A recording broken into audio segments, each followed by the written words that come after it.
the daily serenade of leaf blowers has paused. So let's see if I can get through this.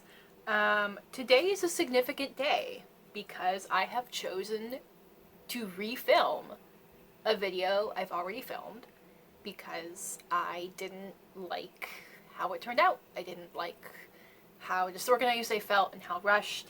And I actually have the capacity to care and put the effort into refilming it, which is huge for me. I am also of the mind that, especially when this isn't your job, if it's just a hobby, good enough is good enough, you know? And I think that it is healthy to be okay with something not being perfect, but there is also something very significant in having the energy to go back and do something better. So hopefully this actually turns out better than the initial one. So the video I am refilming is, this is my November TBR, and I'm going to be featuring the books that I have chosen for Indigathon and Nonfiction November. A lot of these books I have talked about in my end of the year TBR, but I know a couple of books have changed out for what I want to pick for those readathons. I know that I've removed at least one or two because I was watching, is it Mr. Francy Reads? A new channel I just discovered through Lady Lovestead, and this creator made a video about how to get through your TBR, and one of the things they said was add up all the pages of the books you want to read and divide it by the number of days you read. For me, I basically read every day, to see what your daily page goal is going to be. And that is so simple and yet so useful for just seeing how feasible this TBR would be. So I looked at that, and I looked at the page goal, and I was like, I need to remove one book. Lovely long intro. Let's actually get into the books. So to start with Indigathon, yeah, I only have 3 books that fit the given prompts, but I have other books I've selected because for both of these readathons, I definitely want to pull from books I already own. For the first time, I'm not waiting on stuff from my library, except audiobooks of books that I have. Books I want to read for Indigathon. The first book I want to read is my ebook copy of Blonde Indian. This fills the nonfiction prompt. This is a memoir of a Tlingit. I should have looked up how to pronounce this, but Tlingit woman from a indigenous tribe native to the Alaska region, and it is her memoir of being a mixed race indigenous person, and this is a story about her returning to her native community, and I guess the tension of being mixed race with part of it being indigenous, and also the tension of being in a community where there are people who have lived in that community their entire lives versus her being somebody who has chosen to live a lot of her life outside of that community, and just anyway, this is an ebook I picked up a while ago, and I keep forgetting that I have it, and I should actually read it. So for the prompt of pick a book with your favorite color on the cover, my favorite color is purple, and for that I have Betty by Tiffany McDaniel. Tiffany McDaniel is of Cherokee heritage, and this is a book that's been on my TBR pretty much all year, so I'd like to finally get to it. This is probably going to be one of the first ones I pick up because I think it's going to be the heaviest book on my TBR. So I'd like to get through it while I am inspired and have more energy. And I've heard that the content is very heavy, but it's very good and the writing is amazing. So I think I'm going to enjoy it, but I think I need to read it early on to set myself up to enjoy it as much as I can. Then I have The Bone People, a novel by Carrie Hulme, Hulme. She is a New Zealand Maori author, and the description of this, I can't tell whether it's like magical realism or like mythology inspired, but there's something about the description of this that sounds like it's going to have a fantastical quality to it. So the blurb is: Carolyn Holmes lives alone in a tower by the New Zealand Sea. Part Maori, part European, she is a writer, a painter, and something of a hermit. One day Simon, a mute, bedraggled, silver-haired boy, enters her tower and her life. Soon Carolyn becomes tied by bonds of love and of brutality to Simon and his Maori foster father, Joe. Masterfully written, The Bone People is a compelling blend of dream, myth, and harsh reality. Yeah, it sounds interesting. This is also one this is a book I picked up at the end of Indigathon last year, because last year they had a prompt for read an indigenous book not set in North America, or like not representative of indigenous people in North America.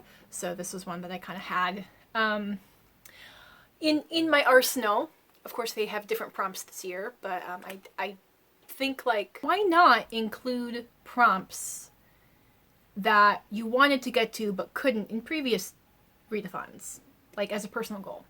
So there's that one. And then next I have Firekeeper's Daughter by Angeline Boulley. And Angeline Boulley is an enrolled member of the Sault Ste. Marie tribe of Chippewa Indians. So this one is not fulfilling any kind of prompt. It's just one that is on my TBR and I would like to get to sooner rather than later.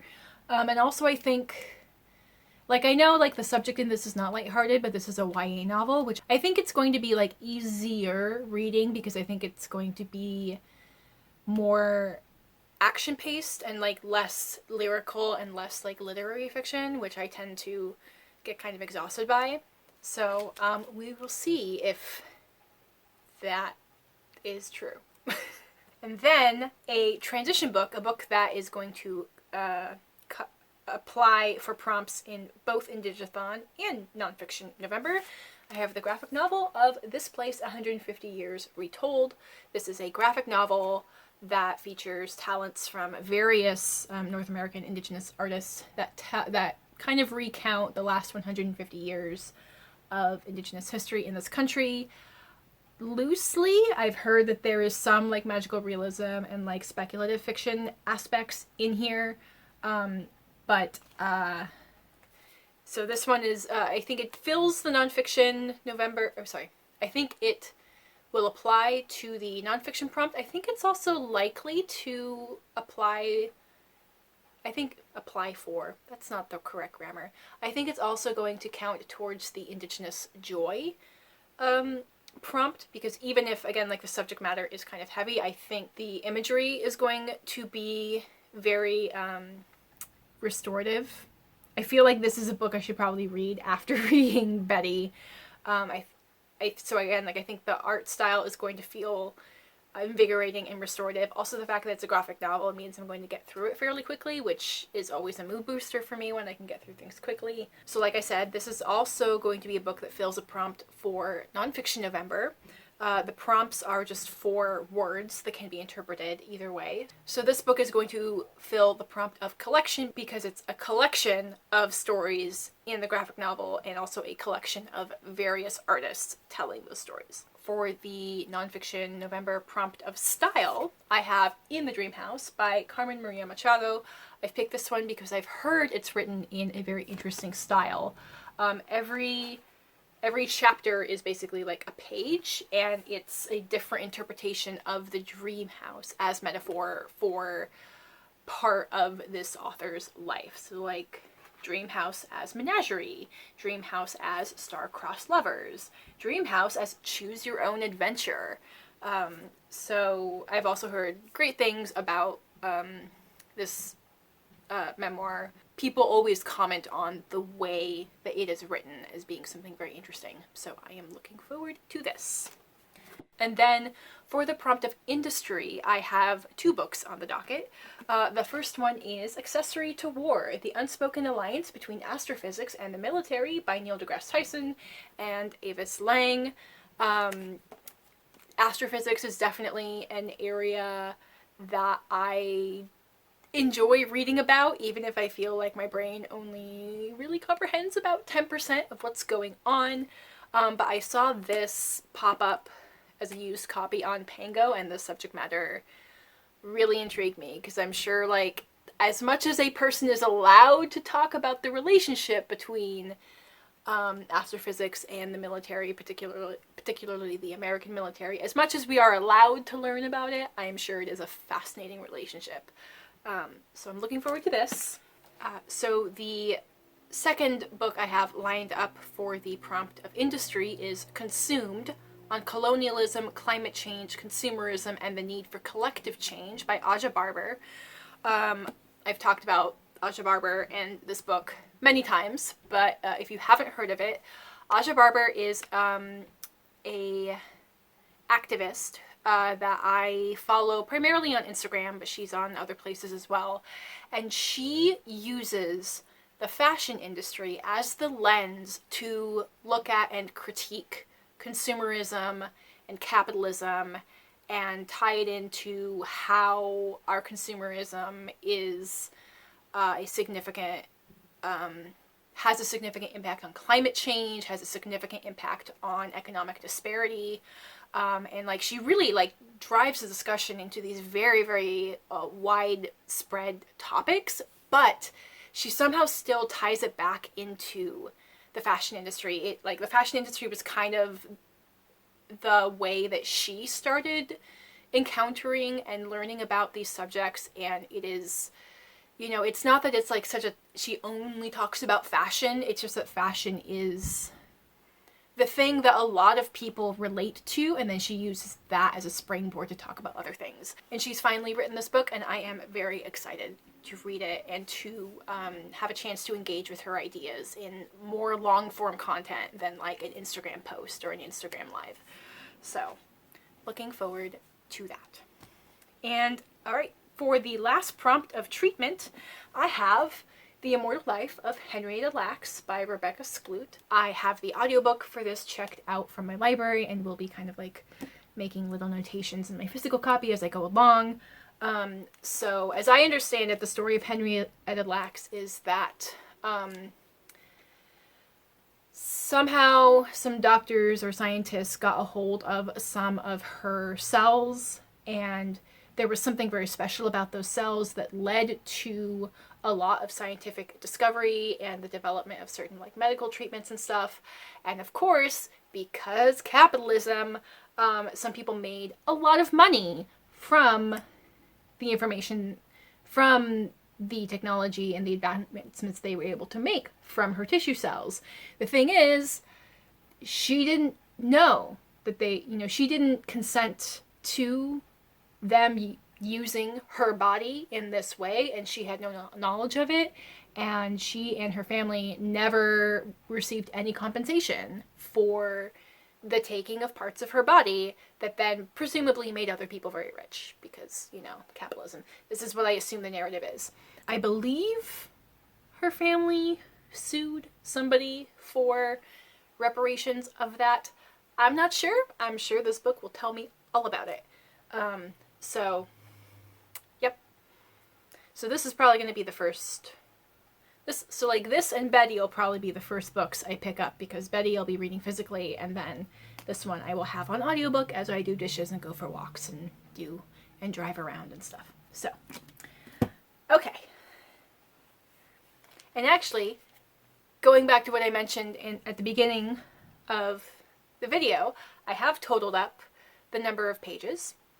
So this gives me, with the books I mentioned, that is a total of 3,136 pages, which I divided by 29 days, because today is the 2nd, and I have some other books to finish. So, assuming I can start reading or listening to one of these today, I have 29 days. So that gives me an average daily page count of 108 pages, which is doable. I'm definitely someone who can read over 100 pages a day. I didn't want to do much more than that because if I miss a day because I've been working all day or something comes up, then that starts to add up very quickly, because this is 108 pages every day for the rest of the month. I think it's doable. And, you know, and I think things like the graphic novel and a YA novel are going to help with that. But I know I fell very short on my TBR for, what was it? Tome Topple. I mean, it was an ambitious TBR, but yeah, I've definitely got a couple of books haunting me that I didn't get to, that I really want to get to. Anyway, so that's the TBR. That's the goal. Please let me know if you are participating in either Indigathon or Nonfiction November. Are any of these books on your TBR? Is there anything you are very excited for this upcoming month? Yeah, let's be book nerds in the comments. Okay, I hope you have a good rest of your day. I encourage you to go out into the world and be curious. I will have my social media and other places where you can find me in the description box below, and I will talk to you folks in my next video. Bye!